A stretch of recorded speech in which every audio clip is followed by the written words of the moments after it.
I just got the FX3, and the FX3 is a crazy good camera, but what would make it even better? Some crazy glass.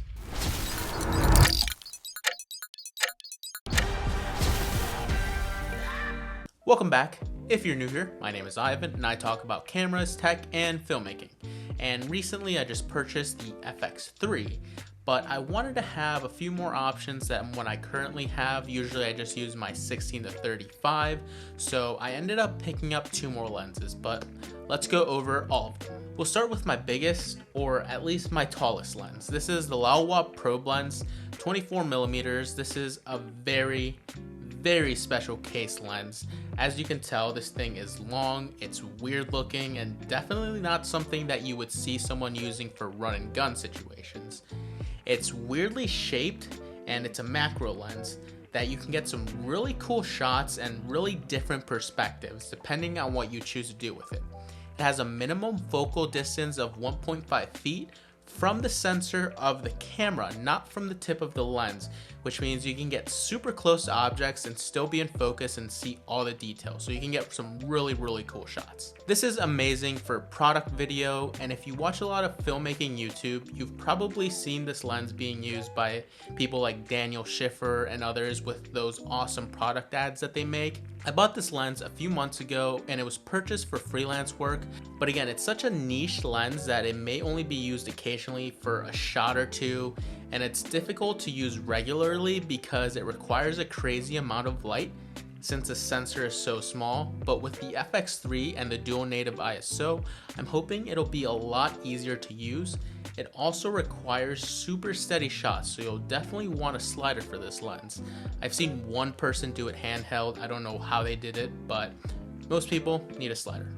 This is probably the coolest lens I have, but definitely my least used lens. Next, we have my newest lens, which is also somewhat of a niche lens depending on how you see it. I have the Shure, I think you pronounce it, 50mm anamorphic lens. Now, some may say this was somewhat of an impulse buy, which there may be some truth to it, but the reason I picked up this lens is because I wanted something different that could give me new perspectives, a different look, and could inspire me to create different kinds of videos. When I think of anamorphic lenses, I think of inspiring Hollywood storytelling, so maybe this will lead to creating some short stories or other types of videos. You definitely don't need to go out and get an anamorphic lens to have great storytelling, but now I have another little push to go out and try it. I also liked it because it was going to be a challenge. I've never really used just manual lenses, and I haven't filmed much with manuals either. I'm sure it's going to be tough at first, but I'm hoping I enjoyed enough to where I'll want to pick up the 35 and the 75 anamorphic options. Luckily, these anamorphic lenses are becoming more accessible and price friendly, although they are still pretty expensive, but we'll see what I can do with just this lens first. So this one may be my more controversial purchase. Maybe it isn't, maybe it is. I wanted a zoom lens that could cover more than just my 16-35, so I got this 24-105. Initially, I wanted the 24-70 2.8, which seems to be the golden lens. Everyone loves it, and I did too. But then I saw this video by Chris Brockhurst, which I'll link down below. Go check him out. He has awesome camera content. He compared this 24-70 to this 24-105. That's where I started to question if I actually needed the more expensive 24-70 2.8. Yes, it would have been awesome to have the f2.8, especially for low light and depth of field. However, as far as low light, since I have the FX3, I think I would have been fine without the 2.8 just because I have the dual native ISO. What sealed it for me was the extra 35mm reach, the OSS that the 24-105 has, and the fact that I found one online used for a really good price, which also allowed me to pick up the Shure anamorphic lens, so it worked out. But now I know with this lens I can get that super clean B-roll at 50mm. I'm still able to vlog at the 24mm and get some cool pictures at 105 with that crushed background. Next, we have my first major lens purchase, which is a Zeiss 16-35mm zoom lens, which I got with my A7C. And the reason I chose to pair this with my A7C was due to the wide shot it could get me.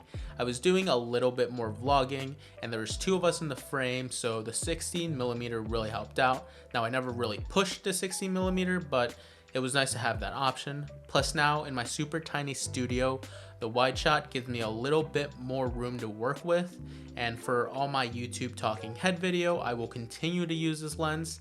In fact, it's what I'm recording on now. And this lens also has OSS, which is really nice, again, especially for vlogging. And unfortunately, it is an f4. Another drawback of this lens is that 35mm isn't amazing for B-roll, but it definitely gets the job done. Lastly, we have my Nifty 50. This is a tiny 50mm APS-C that I got for about $100 a few years ago with my first ever Sony camera, the A6400. But after finding out that it also worked on my A7C, I started using it a lot for my B-roll. It could get those really tight shots with a nice shallow depth of field, but I believe it becomes about a 75 when on a full frame, so it wasn't the easiest to work with, but for the price, and if you don't have any other options, this thing is great. Even now, having my 24-105, I plan on keeping this in my bag because I never know when I'll need it, and it could come in handy, especially being an f1.8. I could use that shallow depth of field sometimes, so it's definitely gonna stay in my bag.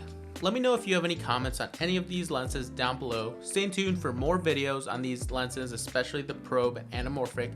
Definitely plan on making some videos with these. And if you like the video, consider hitting the like and subscribe button for more videos on lenses, cameras, and other tech. I appreciate you, and I'll see you in the next one.